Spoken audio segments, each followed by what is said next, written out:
هاي، ازيكم؟ عاملين ايه؟ يا رب تكونوا بخير. في الفيديو ده انا عايزه اكلمكم على ازاي برتب دولابي. طب هتقولوا لي ايه فايده ان انا ارتب الدولاب او ليه اعمل فيديو عن كده اصلا؟ مبدئيا ترتيب الدولاب ده بيساعدك في حاجتين. اول حاجه انك لما تيجي تغيري الهدوم الصيفي بالشتوي، ده بيسهل عليكي كتير لو انت منظمه الحاجه كويس. تاني حاجة وانا بصراحة بشوفها اهم حاجة، لو انتي من الناس اللي بتتعب في تنسيق لبسها، ما بتعرفش تلبس لون ايه على ايه، ما بتعرفش تلبس ايه على ايه، فالترتيب ده هيساعدك حتى لو مستعجلة انك تلبسي ويكون شكلك شيك وحلو. فلو عايزة تعرفي تابعيني وما تنسوش تعملوا لايك وشير وسبسكرايب، ويلا بينا. بصوا ده شكل الدولاب اهو، وانا مرتبه فيه الحاجه. بس في نصيحه عايزه انصحها لكم قبل ما اقول لكم يعني ازاي تنظموا. هاتوا الشماعه دي اللي هي اللي رفنتوها دي، بلاش الشماعه دي لان بصراحه هي بتاخد مساحه قوي. فلو انت لسه بتجيبي شماعات او كده، فهاتي الشماعه دي احسن عشان ما تاخدش مساحه. دي اول نصيحه. تاني نصيحه، تاني حاجه قصدي المفروض تفكروا فيها عشان تنظموا لبسكم. هو ايه اللي انا بلبسه في معظم الوقت؟ ايه الحاجات اللي انا برتاح فيها وبلبسها في معظم الوقت؟ ايه الحاجات اللي انا بعينها بخليها مثلا سواريه للمناسبات، او مثلا لبس معين بلبسه في مكان معين، في خروجات مثلا مع اصحابي، في مناسبات مثلا زي كتب كتاب او كده، او راح انترفيو او كده. فلازم أن تسألي الاسئله دي لنفسك. فاول حاجه هقولها لكم، ان انتوا اللبس مثلا الكاجوال اللي احنا بننزل بيه كل يوم، انا مثلا حاطه ده لبس شتوي انا شايلاه. انا مثلا حاطه كل التيشيرتات، مثلا الحاجات اللي انا بلبسها على بنطلون، حاجات زي كده.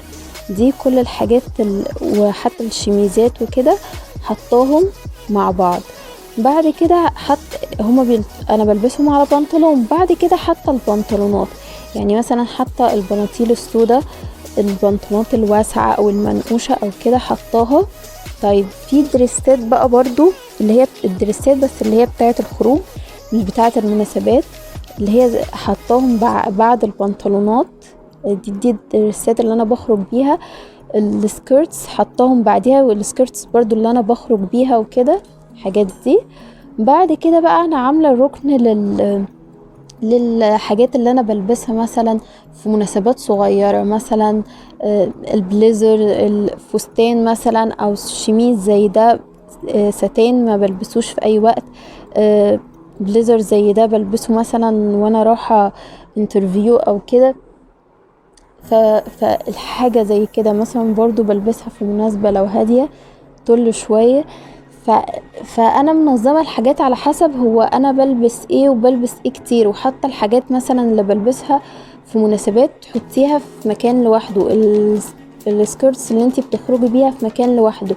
ال ال ال الدريسز سوري اللي انتي بتلبسيها بتخرجي بيها في مكان لوحده. انتي مثلا حددتي ايه الحاجات اللي بتخرجي بيها كتير فحطيتيها، حطيتي جنبها البنطلونات اللي انتي بتلبسيها. بس دي الحاجات اللي انتوا ركزوا عليها قوي قوي. وانتوا اهم حاجة تفكيرك، هو ايه اللي انا بلبسه على طول، هو ايه اللي انا بخرج بيه. بصوا بقى في حتة كده كنت عايزة اوريها لكم. الحتة دي جنب الدولاب، شايفين الكيس اللي انا حطاه ده؟ حاجة شبه الكيس بس هو مش كيس، يعني هو كيس فيه فساتين السواريه اللي انا بلبسها في الافراح. انا بغطيها بزي كيس كده ومعلقاها ومغلفاها كويس عشان التراب ما يدخلهاش، وحطها على شماعات جنب الدولاب. هي لو كان الدولاب ياخدها كنت حطيته فيه. بس انتي برضو حاولي لو انتي عندك حاجة سواريه كده تحافظي عليها بنفس الطريقة، تجيبي لها زي كيس وتلبسها لها بحيث ان هي ما تدخلهاش التراب. بس انا حبيت بس اقول لكم انا بنظم الدولاب ازاي. بس يا رب اكون افدتكم وقلت لكم حاجات مفيده، يعني ما كانش فيديو كده وخلاص. وتابعوني بقى الفيديوهات الجايه ان شاء الله. باي باي.